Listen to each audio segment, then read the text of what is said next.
Quelque part, dans le nord de la France, plusieurs centaines de milliers d'euros sont chargés dans ce véhicule blindé. 3 agents, lourdement armés, doivent approvisionner en argent liquide des entreprises de toute la région. Leur itinéraire est tenu secret jusqu'au dernier moment car sur les routes, le blindé de 12 tonnes est vulnérable. Il faut rester assez vigilant sur la route, regarder si on n'est pas suivi, prendre en compte son environnement en permanence, ne pas être distrait. À chaque fois que le convoi marque un arrêt, la vigilance se doit d'être décuplée. Les convoyeurs de fonds doivent travailler le plus rapidement possible, moins de 10 minutes après l'ouverture de la porte du véhicule. C'est bon Dimitri, tu peux ouvrir. Un premier agent analyse l'environnement. Il se positionne, prêt à riposter contre toute attaque. Au signal, un autre convoyeur peut sortir avec la valise sécurisée pour livrer de l'argent liquide dans une banque. Il faut faire vite, le temps est compté pour éviter d'être pris pour cible. Il y a quelques semaines, Quoi? Mais ça va exploser, fais gaffe! un fourgon transportant 7 millions d'euros a été visé par des tirs de Kalachnikov en plein centre de Grenoble. Des coups de feu en plein centre-ville, du personnel qui a été pris à partie. C'est de plus en plus dangereux, les équipes arrivent de plus en plus à appréhender ce risque qui est tangible, hein, on le sent. Et le but, c'est de pouvoir réagir, comme je disais, avec nos moyens technologiques, avec nos process, nos protocoles. Des procédés technologiques comme cette valise qui permet, même à distance, de maculer les billets grâce à de l'encre indélébile. À la moindre anomalie détectée et reconnue non conforme par le système de sécurité, les billets deviennent instantanément inutilisables.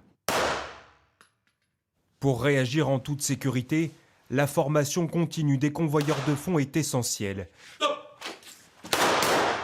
Ils s'entraînent au tir en conditions réelles avec la valise sécurisée de 10 kg. Chaque trimestre, Dimitri tire avec 3 fois plus de cartouches qu'un fonctionnaire de police. Lors d'une attaque d'un convoi blindé, les convoyeurs font face à des criminels équipés eux-mêmes de gilets pare-balles. L'objectif est d'être capable de riposter en légitime défense pour s'extraire du danger. Le but, c'est de viser en gros la partie où l'individu a son pare-balles. En fait, on va dire qu'on va privilégier les zones non létales, histoire de neutraliser la personne, mais on n'a pas l'intention de tuer en fait. Voilà. En France, l'argent liquide est encore très utilisé.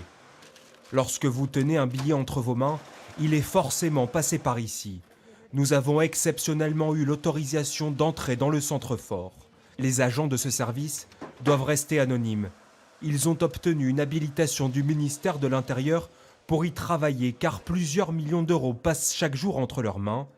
Impossible de détourner le moindre billet. Chaque agent est suivi par une caméra.